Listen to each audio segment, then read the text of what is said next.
Salut, je me souviens des parcs d'attractions. Ce sont des lieux spéciaux, n'est-ce pas? Surtout pour profiter des vacances en famille et entre amis. Rien d'autre ne nous traverse.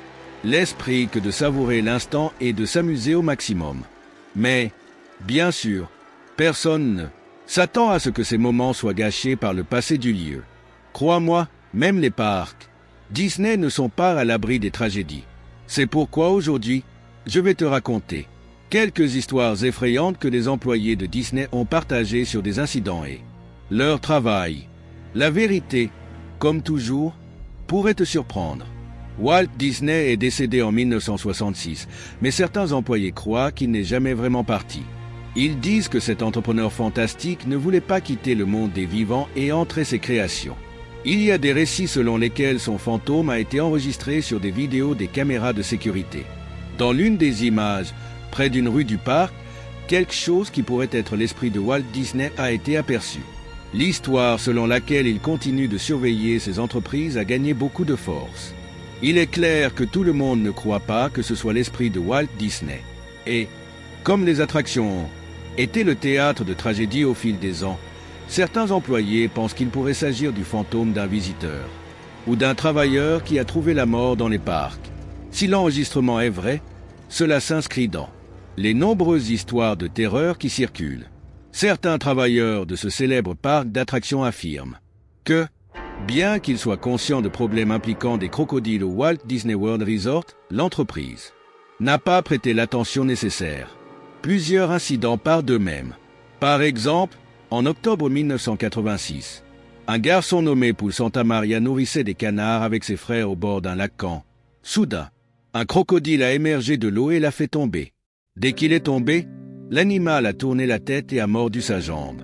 Alors que sa sœur le tenait par les bras, son frère a commencé à frapper le crocodile pour qu'il le relâche.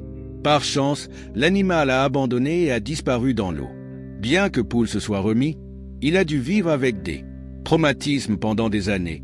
Il a passé environ une semaine à l'hôpital et a dû subir une opération pour retirer une dent de crocodile coincée dans sa cuisse. Ce n'est que 20 ans plus tard, entre 2006 et 2015, que Disney a pris des mesures plus draconiennes en retirant 220 crocodiles de Walt Disney World.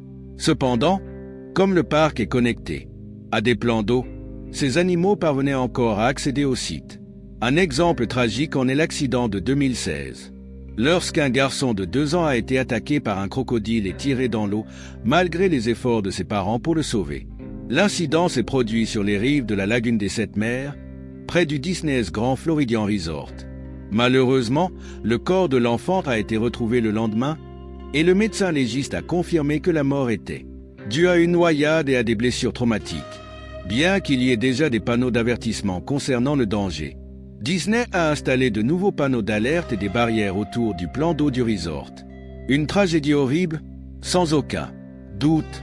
D'ailleurs, au Brésil, dans certaines villes, des situations similaires se produisent. Je ne vais pas entrer dans les détails maintenant, mais si vous avez envie de découvrir l'attraction pirate des Caraïbes à Disneyland, il est bon de savoir que le lieu a quelques légendes et malédictions associées qui peuvent entraîner des expériences étranges. En 2005, une femme de 77 ans a eu une série de problèmes de santé et a fini par perdre connaissance dans une attraction, décédant.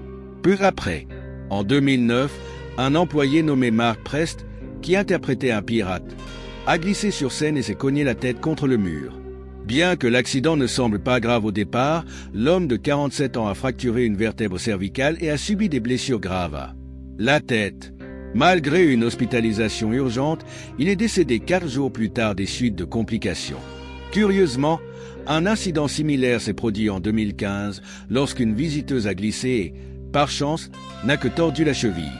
Vous pouvez penser que cela n'est qu'une coïncidence, mais peut-être que votre opinion changera en entendant l'histoire qui renforce cette possibilité surnaturelle. Selon certains employés anonymes, pendant la construction de l'attraction pirate des Caraïbes, la Disney a décidé d'utiliser des os humains pour rendre le décor plus réaliste.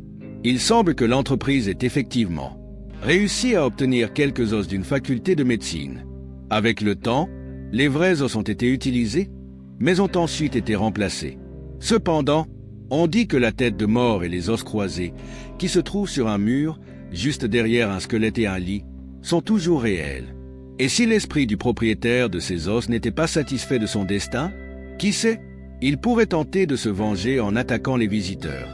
De plus, des rumeurs circulent selon lesquelles la célèbre maison mal assombrie pourrait avoir des liens avec le monde surnaturel. Cette histoire a été racontée par divers employés de Disneyland et je vous laisse décider dans quelle mesure elle est vraie.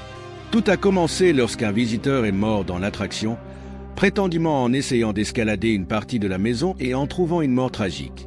Après cet incident, des situations étranges ont commencé à se produire, amenant les employés à croire que le parcours était en effet hanté. L'un des épisodes concernait le corps d'un travailleur, retrouvé 2 jours après avoir été électrocuté. Il semble qu'à intervalles réguliers, l'attraction revendiquait une âme, qu'il s'agisse d'un visiteur ou d'un employé du parc. Peut-être que tout cela est lié à des artefacts exposés dans la maison mal assombrie, comme un ancien livre de sorts du XIVe siècle, qui contiendrait de véritables enchantements dans ses pages. Je n'aurais pas le courage de lire ou d'essayer de prouver la véracité de ces informations, mais c'est intriguant. Et si la malédiction s'était produite après la construction de l'attraction, le lieu pourrait déjà être maudit, et Disney aurait profité de la situation pour créer quelque chose de plus réaliste. Vous pouvez penser que j'exagère, mais je sais jusqu'où l'homme peut aller pour gagner de l'argent. Si vous ne me croyez pas, faites-moi juste une faveur. Faites attention. J'allais oublier. J'organise une excursion pour la Disney. Qu'en pensez-vous? Êtes-vous intéressé?